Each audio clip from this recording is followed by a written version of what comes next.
When it all comes down to it, though, Bruce, what do you think the eventuality of this is? You were going to talk about, revenues. Then certain schools that have the cash that could do it, certain schools that need the cash must do it. You kind of came up with the idea of this will be science-based.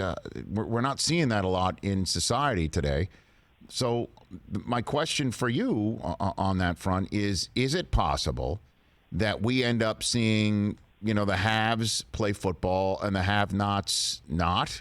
Is that a possibility this fall? I think it's possible. I think what you got to keep in mind is, as things start to open back up, we're not talking about are we going to see dramatic spikes, a day later? I think it's something that people are going to have to monitor. And I also think, towards the bigger issue of this, I think for decision makers and for a lot of people, though, I think the numbers, as devastating as they are, and what are we at, 80,000 deaths in the country at this point, or almost that, I think the thing that it becomes even more real to them, if the numbers don't, when it hits somebody very close to them, and it's that thing that changes it.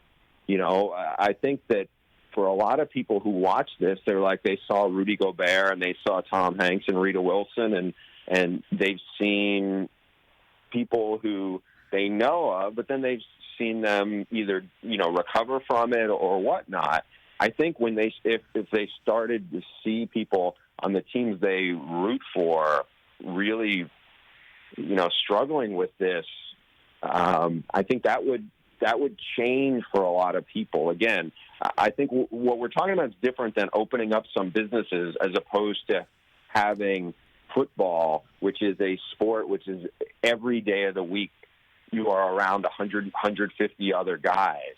And the potential for this isn't as much as Mike Gundy went on, had his comments a month or so ago about 18 to 22-year-olds. It's not just 18 to 22-year-olds. There's guys on most coaching staffs who are 50, 60 years old. I don't know, there's probably a handful of them also who have some pre-existing conditions.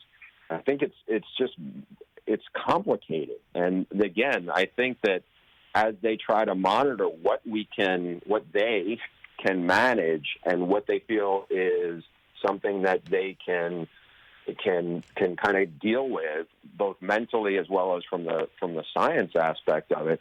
I think this is such a moving target for a lot of people. When we talk about science, people are like, well, this model was wrong and that model was wrong. It's not like talking about the weather forecast, right? So there's so many variables that go into it, including some human variables that go into it. And I think that, as the leadership, in quotes, around college football tries to chart this, I think it's, you're going to see, a university president, you may see AD, conference commissioners, make a statement on a Tuesday, and then it could be invalidated, or maybe it'll be parsed in the wrong way, because we've seen a lot of that. And I just think that right now we're in this weird echo chamber as people try to make sense of it. And right now, I don't think anybody's going to have, they could say we're definitely going to we feel confident we're going to play a season, and it could all change, 3 weeks from now. Just like I think if somebody says, hey, we're not going to, it doesn't look very good. Well, who knows? Maybe things will change. It's like I said, it's not like just a weather forecast. I think there's so many variables that go into this that leave it really up in the air, probably more up in the air than most people are used to thinking. And it's just like, you know what? Let's see where it goes. Hey, you watched all the way to the end. Thanks for that. Watch more right here.